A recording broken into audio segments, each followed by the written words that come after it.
Oof, I think this is a story we should both answer because it goes back how many years by now? Well, basically as old as we are, minus 2 years, Two so years, yeah, yeah. 29, I'd say. 20 fucking 9 years Yeah. ago. 29 years ago at kindergarten. Because we met at kindergarten and it's kind of a funny story because I was kicked out of kindergarten. Yeah, that can happen. Yeah, that can happen actually. Because I was really annoying as a whatever 2 3 year old, and I was always whatever. I must have been a little bit older because I was like walking. Yeah, I think it was Oh, wait. 4 maybe. Yeah, so- okay, so it's not 29, Okay. it's 27. Okay, so we met 27 years ago at kindergarten, but I was kicked off kindergarten when I was 4 then because I was always running away. And then I got to come back a year later, and then we were officially friends because technically at kindergarten you're not really a human being yet, I think. Yeah. Well, the fun fact is that we weren't officially friends, but we were acquaintances, Yeah. I guess. Yeah, yeah. We yeah. were 4, but yeah. Yeah, yeah, yeah. And we were enemies at some point. we were. That's what I wanted to say. Like, we were basically enemies. Like, we really clashed. But what I've found also with other friendships over the years is that when it starts out clashing, it can have more potential in a way. Yeah. Like, and it happened for us as well. Like, we would really clash and fight over like a lot of things. Like, I couldn't join you playing, so then I knocked over like your thing that you built with blocks. And I didn't want to go to your birthday. I was like, fuck you, I'm not going to your birthday. Yeah, exactly. So it was all kind of stuff like that, and then later we actually got to know each other, and we became really good friends. It was over Pokemon. It was over Pokemon that we became friends. Pokemon Actually, made that's a difference. that's a Yeah, hilarious story because we were still enemies up to the point where there was this one day when I have a sort of very fake memory of you pushed me into some bushes or something, and I got really Yeah, with, angry like, thorns with and like stuff. Yeah, so it was kind of painful, and I ran after you, but Robin was hiding behind the teacher, so I couldn't beat him up. We had a real fight afterwards, but the thing was, it was right about the time when the Pokemon movie was released on. Yeah, I think the one with Mewtwo. Yeah. You know, Yeah, that's the original one on video, right?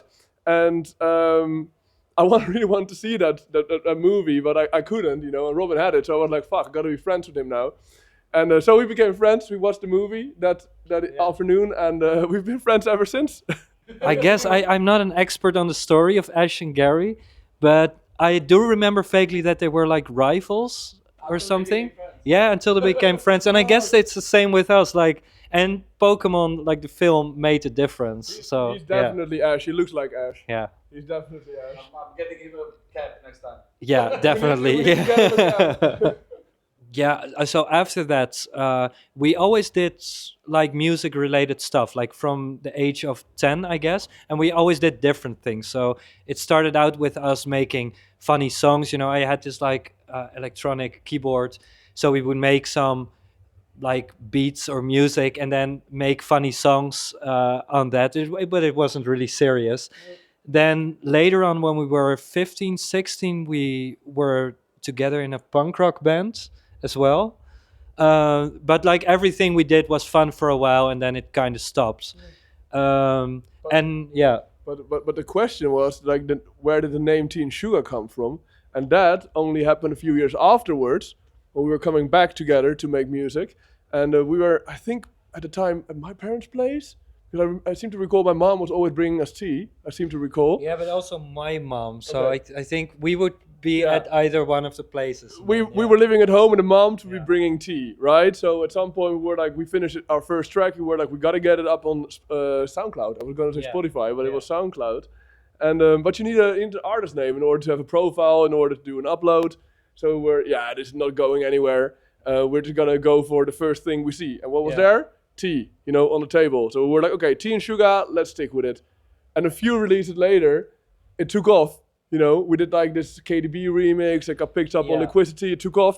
And then we were like, oh shit, I distinctively remember the moment where I was like, oh shit, we are we are T Sugah now. But I also kind of liked it because it was really an original name in the sense that a lot of names are very serious, so or like bass or music related. And with us, it was like a completely random name. And I remember with our first Liquidity upload, it was the KDB bootleg, and I remember a comment saying, "Yeah, this tune is really nice, but I don't know if we want to welcome names like Sugah into the scene because it sounded like a bit too gangster, you know." But to us, it was like not serious at all.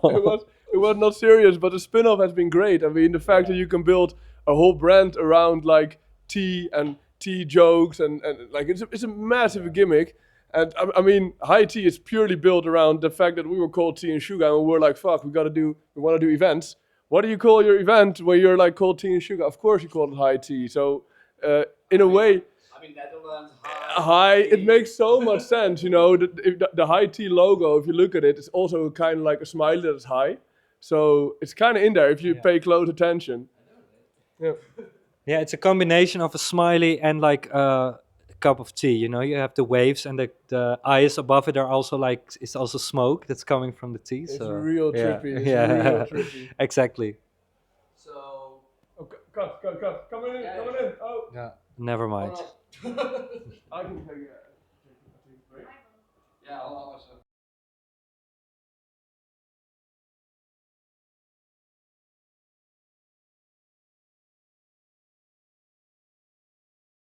I think we always wanted to start like our own label and event, and we also had this idea like if we're gonna do something, it should be tea related, and it was just a matter of time, like finding the right people that could help us, because obviously we built our team beyond just the two of us, because it's a lot more work. Maybe you can tell something more about it.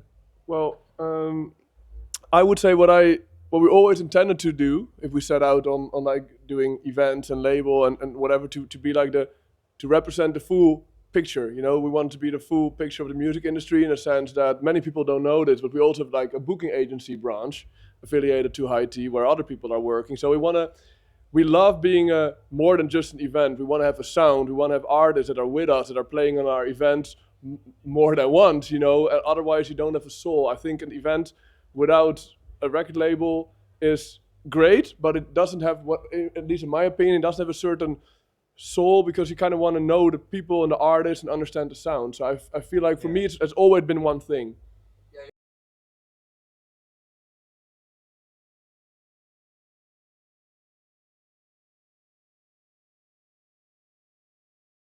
Yeah, I remember we had our first label release, and the first party, the event was like the label, like the release party.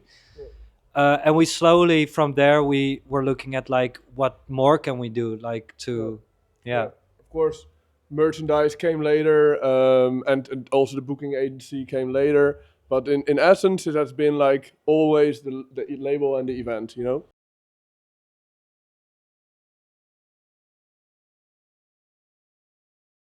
Yeah, once the ball starts rolling, it rolls. You know, you do one event, it sells out. You do it bigger, and you keep going.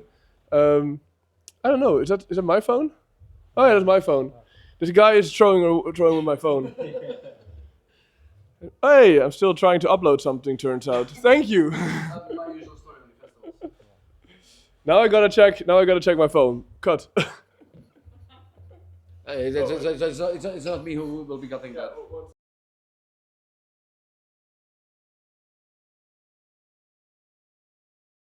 That brings to you, or like what do you bring to them? Yeah. Okay, so the question would be, why do we collab with a lot of event brands or a lot of record labels? And I would say that first and foremost is I think music connects. So to work together with different brands that inspire you and you inspire them and you have a certain synergy, I think that's fucking incredible because you can always achieve higher levels of value, production quality of what you bring to the visitors, you know. So I love working together for I think mostly that reason, I would say even. Yeah. And also, of course, second reason is if you work together, you have a bigger reach. So you can reach more people. The people from Let It Roll get to know High Tea. The people from High Tea get to know Let It Roll, for instance. So yeah, I think it's also good for sort of cross-fertilization, as I would call it. Yeah, I don't have much to add to that. I think it's the same as with making music, you know, where it's also like if you collab with another artist, you get something that's much better than what you would do by yourself. And it's the same here with the events, you know. And other organization that doesn't do much here comes to Amsterdam, so people are hyped because it's a first. And then we have like the infrastructure here because we do parties here a lot, and then you get like really good combinations because of that.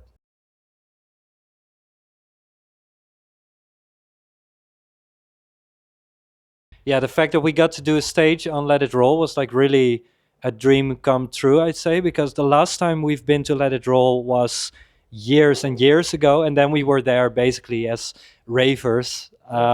So yeah, that was really nice to do. Yeah. Yeah, I think that was like a really milestone moment in your career for any artist, I would say, or any brand. Um, because I distinctively recall the times we were just raving out there pre-corona, a long time ago, and we had the time of our lives. And then never would I have thought that you would be on that stage, but not only be on that stage, you would like take over the stage, bring your own friends there, bring your own brand there, and your artists. Yeah, it was nuts, and as icing on the cake, it was also my birthday. So man, yeah, we partied.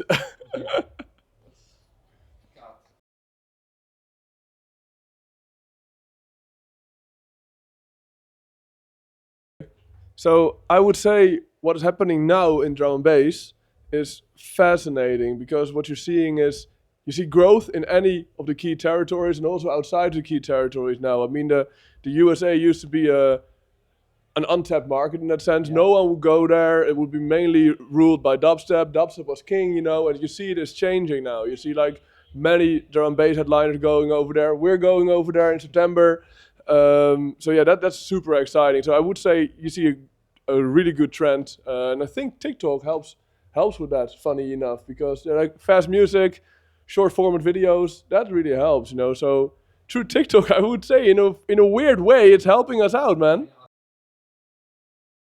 Yeah, and I think the scene in Europe with festivals is amazing because you know, drum and bass didn't start out as like a festival genre. And what I like about the festivals like Rampage and Let It Roll is that you get to see drum and bass on an EDM scale, like, you know, with fireworks and whatever and big stages. But the thing that I like about Europe, and I have no idea if that's what that's like in the US, but I like that you still notice that it's really like that it originated from the original rave crowd. So the vibe is the same as on the more underground parties, but it's just bigger um, and with a bit more of an EDM touch to it. But still, the vibe is really good, and it doesn't feel like a mainstream festival where people just come to, you know, be seen or whatever. It's still the same vibe. Nice. Totally. Okay, dear friends, you gotta stream our music because we're almost at 400,000 monthly listeners, and Robin can only go to bed peacefully up until the point where we've reached that. So please, if you want to help this guy, stream our music, okay? We hope to see you soon at one of the festivals.